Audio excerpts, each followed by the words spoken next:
ఎందుకు డల్గా ఉన్నారు? మీరున్న దగ్గర మీకు మనశ్శాంతి లేదు కదూ? మిమ్మల్ని అందరూ నీచంగా మాట్లాడుతున్నారు కదా, అవమానిస్తున్నారు కదా, బాధ పెడుతున్నారు కదా. ఇవన్నిటికీ దేవుడు ముగింపు పలికే రోజు రాబోతుంది. అర్థమవుతుందా? మీరెందుకు మీ పక్కన తప్పు లేకపోయినా అంతలా కృంగిపోతున్నారు, బాధపడిపోతున్నారు?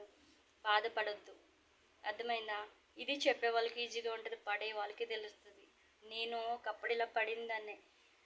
దేవుడు మార్గం చూపించారు మంచిగా. ఇప్పుడు నా జీవితం ఉంది. అర్థమవుతుందా? మనం దేన్నైనా పొందుకోవాలి అంటే ఓపికతో ఎదురు చూసి దేవుడి దగ్గర ప్రాధేయపడాలి. మీరు ఎవ్వరి చేత అయితే అవమానింపబడుతున్నారో, మిమ్మల్ని ఎవరైతే నీచంగా చూసారో, మిమ్మల్ని ఎవరైతే హేళన చేసి మాట్లాడుతున్నారో, నిషేధించిన రాయి తలకి మూలరాయి అయినట్లుగా మీరే వాళ్ళకి దిక్కు అయ్యేలాగా దేవుడు చేస్తారు. వాళ్ళకి మీ నిజం ఏంటనేది వాళ్ళకి అర్థమయ్యేలా చేస్తారు. వాళ్ళే తర్వాత పశ్చాత్తాప పడతారు.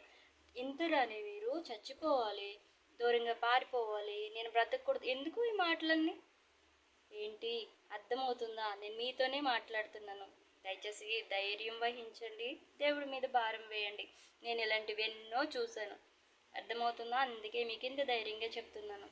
మీరు మంచి వాళ్ళు, నేను నమ్ముతున్నాను. ఎదుటి వాళ్ళు కూడా నమ్మే రోజు త్వరలోనే వస్తుంది. ఓకేనా?